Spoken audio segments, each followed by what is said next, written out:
buhay at katawan at pag-ibig mo sa Diyos na sa pinagbulan sa nagbigay sa iyo ng buhay at katawan ang minamahal mo. Oh, diba?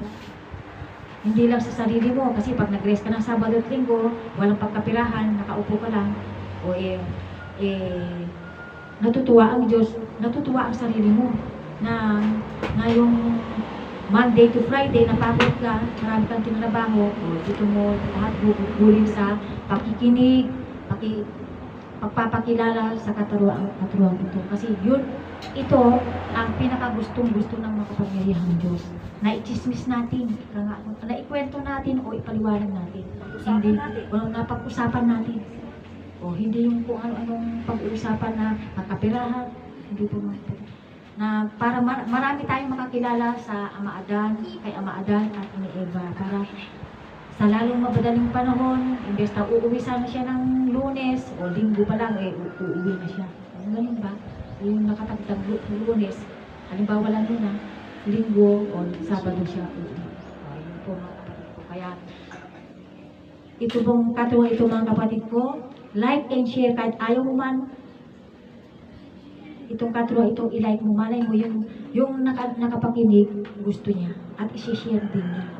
Yun po mga i-like and share natin, hindi lang pagkain mga kapatid ko, ang i-share natin, hindi lang kung ano yung i-share natin mga balita sa labas na hindi naman naayon sa atin, pero ito pinaka-importante sa lahat, i-share natin itong katuwa ito dahil nagugustuhan o naaayon sa makapangyarihang Diyos, nagkatawang tao ang Ama Adan at iniiwan na ng pamilya. O, yun po mga kapatid ko. Kaya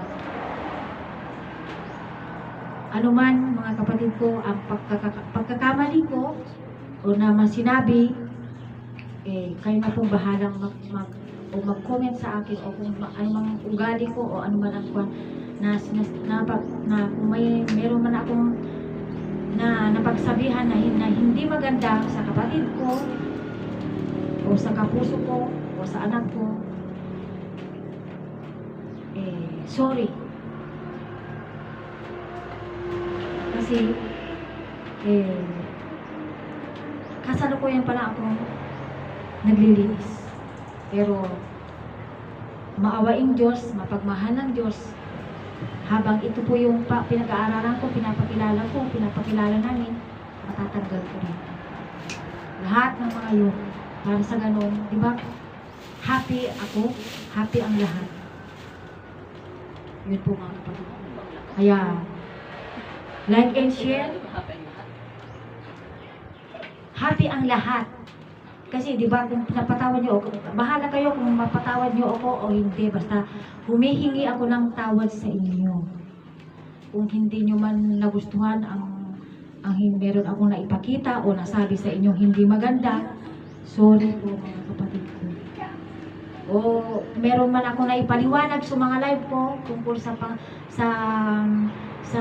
katuwang ito kasi yun ang time ko sa labas kung nakapag-live ako, nakapagbili ako ng kasi siyempre feel ko kahit na 2 oras, kahit sa mga kapatid dito sa kanila na iwan ang oras ko at yung time nila ng pag-live kasi kulang ang pagpapaliwanag pa kayo kahit na half day sa isang tao. Kasi marami siyang naipapaliwanag kasi bitin ka ako pagka kahit 1 oras o 30 minutes bitin.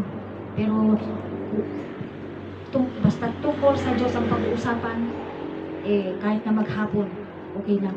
O di ba meron naman tayong mga cellphone. O pwede mong i-live naman sa labas. O live na live pa. Kung gusto mo pang kuwan, hahawakan mo pa lahat ng kuwan. Gusto mo lupa pa, hawakan mo o mga ganun po. Kaya po mga kapatid ko, nagpapasalamat ako lalo na yung mga nasa malayo, kahit na nasa malayo kayo, lagi kayong nanonood sa amin. Na yun ay pag-rest nyo, pag nanonood kayo sa amin, nakapag-rest na rin ang inyong katawan at isip. Na hindi yung kung ano-ano ang iisipin mo dyan sa labas.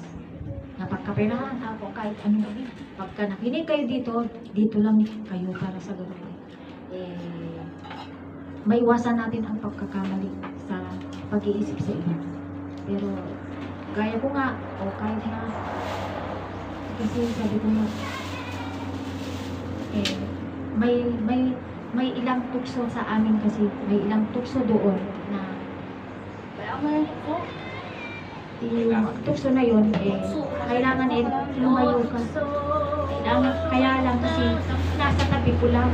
Kaya Diyos ko, sabi ko, tulungan mo ako ka. Diyan lang. Kaya po mga kapatid ko, alagaan niyo po yung inyong sarili. Hindi lang porke may pera kayo, sige, basta-basta na lang kayo, sige. O may pera kayo, gamitin niyo ang pera sa kabutihan, lalo na dito sa katuwang ito. Hindi lang yung ibibigay mo doon sa kapitbahay kapag para pang lasing niya o ano, hindi. Lalo na dito sa katuwang ito. Kasi po, para nasa tama lang. Kasi mahalin natin ang ating sarili sa pamamagitan ng pakikinig nyo dito sa katurungan ito. Kasi kung nakinig kayo dito, nakapag-rest ang katawan nyo. O, nakapag-rest ang katawan nyo, nagugustuhan ng Diyos na nakikinig ka at yung hindi magandang asal mo later noon, mabawas-bawasan. Yung 100, nagiging 90 na hanggang sa makikinig ka hanggang mababawasan hanggang sa mawala. Matanggal mo na ta. Yun po mga kapatid.